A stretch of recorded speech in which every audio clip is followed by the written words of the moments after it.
Good day, everyone. Today, we will discuss the settings of social work. Social work is a profession that helps individuals, families, groups, and communities cope with challenges in their well-being.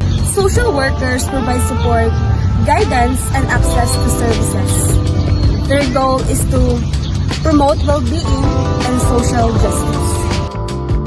In school settings, social workers support students facing academic, emotional, or family problems.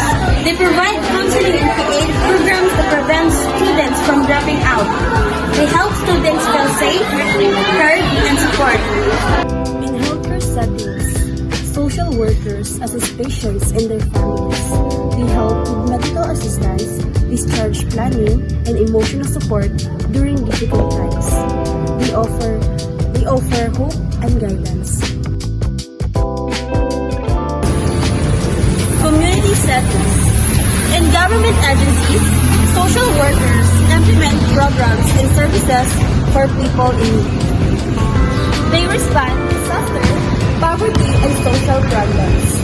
In communities, they empower people to improve their lives.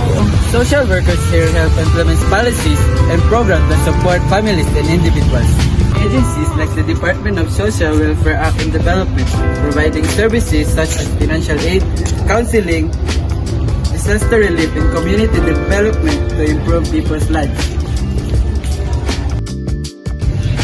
Rehabilitational and correctional setting.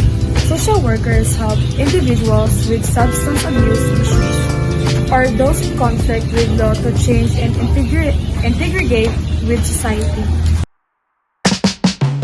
NGO setting. Social workers in a non-governmental organization or NGO help communities, groups, or individuals with specific